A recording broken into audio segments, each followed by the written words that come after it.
The University of Salford is unusual in having an acoustics department which does all sorts of aspects of acoustics, teaching, research and commercial work, and has been doing for nearly 60 years.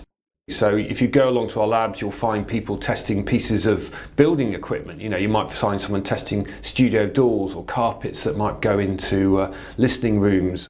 And then if you walk down the corridor, you'll find lecture rooms full of people teaching the next generation of acoustic engineers. And then of course you'll have lots of research. So I'm involved in research looking at the future of spatial audio and all sorts of different things. Salford Acoustics is a group that's existed since the 60s here. Before Salford University was actually a university, when it was still a polytechnic.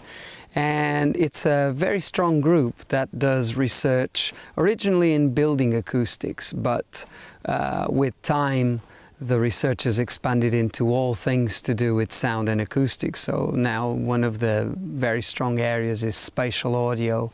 I think one of the sort of big things we've done is to develop something called activated carbon. So this is actually stuff that you'll find in odour eaters and in cooker hoods. But until we did it, no one actually researched it properly for its acoustic properties. And it has some really weird, strange properties. KEF loudspeakers used to use it in their loudspeaker cabinets because it makes the cabinet appear bigger. So they can make a smaller box and make their loudspeakers smaller. Acoustic research is really important because it sort of pervades our lives. Everything we do involves somehow, you know, sound. We're exposed to sound everywhere and we create sound. You know, communication is probably the one thing that distinguishes us from other animals. And of course, it's acoustic communication first and foremost.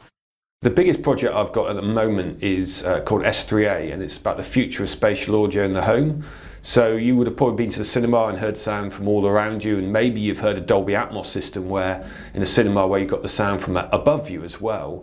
But those sort of experiences aren't in the home yet. And the reason is that you take the average living room, someone doesn't want to fill it with loudspeakers, people don't want to treat the room so it sounds better.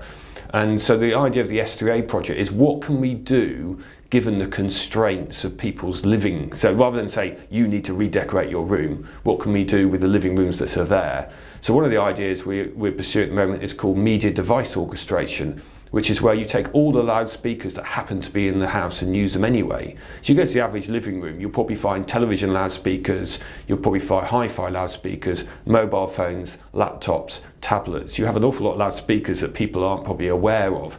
If you can get them talking to each other, you have a spatial audio system.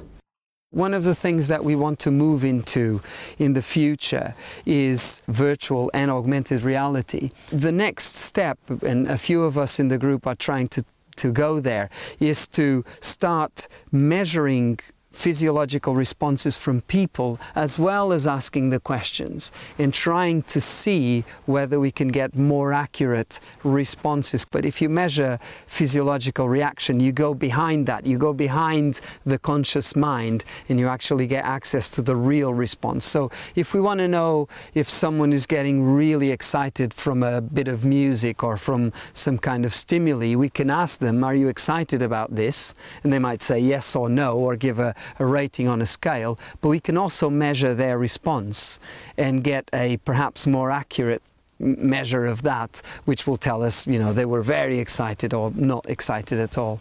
So I think that's going to be quite a new field for us.